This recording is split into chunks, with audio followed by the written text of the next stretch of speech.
Hi, everyone. It's Brad Free, and we're looking at the Evening Jewel Stakes on Saturday at Santa Anita, the second of two Calbred stakes for three-year-olds. The Echo Eddie Stakes was race number 6. Race number 8 is the Evening Jewel, restricted to Calbred three-year-old fillies. And one of the top contenders, early contenders in the Evening Jewel, was Big Sweep. She actually ended up in the Echo Eddie, and we talked about her already, and I think she can win that race.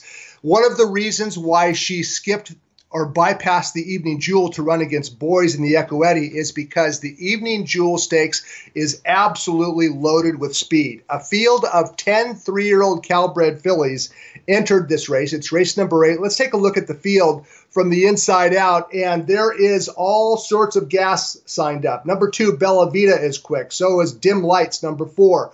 Number 5, Bulletproof One, the 5-2 favorite on the morning line, has speed. So does number 6, Speedy Gigi. There is all kinds of heat signed up. A scenario that could benefit number 9, Warren's Showtime. We'll talk about her in just a minute. This race was originally scheduled for April 4th at Santa Anita. We haven't had racing since late March. The purse got cut, $50,000. The distance got shortened from 6.5 to 6.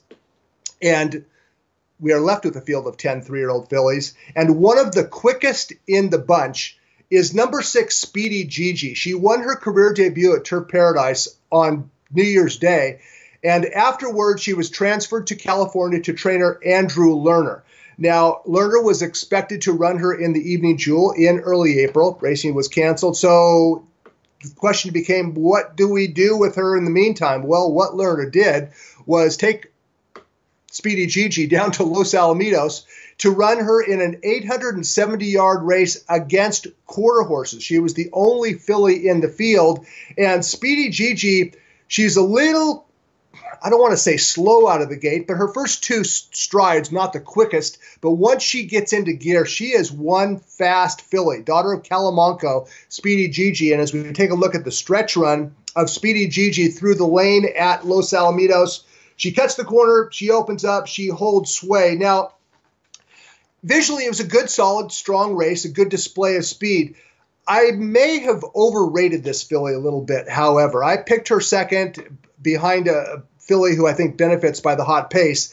But in hindsight, Speedy Gigi, the field that she beat at Los Alamitos, Lucky Romano, who she beat by a length, lost a 12-5 N2L claiming race a couple starts earlier. So I'm not quite sure if Speedy Gigi actually fits on class. And in fact, her trainer, Andrew Lerner, is not certain either. This is the acid test for her, Speedy Gigi. Win or lose, she definitely will impact the pace scenario.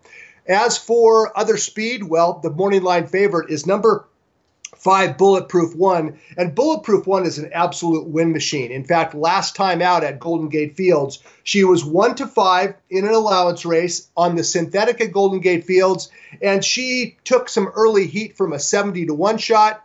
She opened up into the lane, and she coasted home. Bulletproof One winning at Golden Gate Fields last time out by nearly 3 lengths. This is a good, solid filly.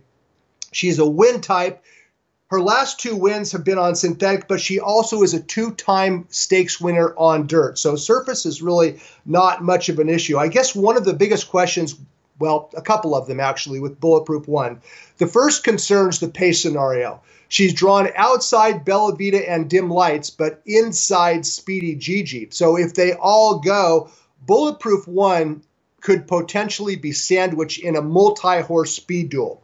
Secondly, trainer Peter Miller, like many trainers right now, the system of training that he utilizes has been interrupted. Training, racing, etc. And over the last 2 months, Peter Miller is only 3 for 29. I'm not going to hold that against him because everything is messed up right now, as we all know. Bulletproof One is a good, solid filly, and she is a contender on the front end. I don't want her at odds of 5-2.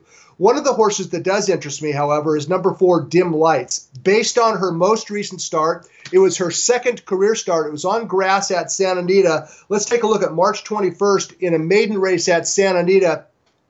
Dim Lights set the pace inside a 3-way pace duel, and she opened up through the lane, and a good, strong win. Now, the question is, can Dim Lights reproduce that form on dirt? I don't see why not. She's a daughter of Munnings. The race shape benefited Dim Lights in that maiden win. The runner-up, Let's Get Wild, was second all the way around. It was basically a parade-type race. So I give Dim Lights credit for winning, but must recognize that the race flow benefited her. Okay, if the race sets up for Warren Showtime, which I think it does, it also sets up for number 1, Smiling Shirley. Let's look at her most recent start on March 6th.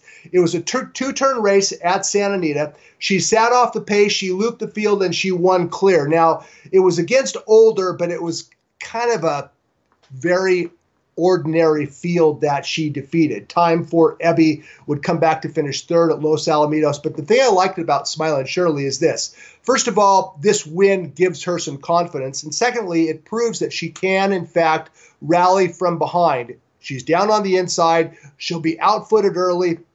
Smiling Shirley, under jockey Mike Smith, will be running late in a race that should unfold perfectly for her style.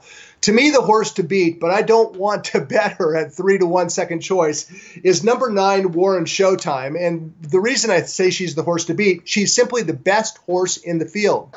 She's a 3-time stakes winner. She's the top 3-year-old Calbred filly in training right now. And her most recent start, she was quite impressive in the China Doll Stakes. March 7th at Santa Anita on grass. And jockey Jorge Velez has really gotten to know Warren Showtime and rides her with a ton of confidence. Let's take a look at the stretch run of the China Doll. And Warren Showtime in the black and white silks of Ben and Sally Warren. She's down inside. She storms up the rail, and that is not easy for any horse to do. Rally up the inside in a turf route and win going away. That was against Open Company. Now, plans originally called for Warren Showtime to run in the Senorita Stakes, a 1-mile grass race, and then possibly point toward the Belmont Oaks, which would have been run on Belmont Stakes Day. Obviously, Naira is not running right now, so there are few options for Warren Showtime except to cut her back to this dirt sprint against Calbreds. Is she good enough to win this race? Absolutely. I picked her on top. But I don't want to bet on a horse who prefers 2 turns on grass. I don't want to bet on that horse in a dirt sprint.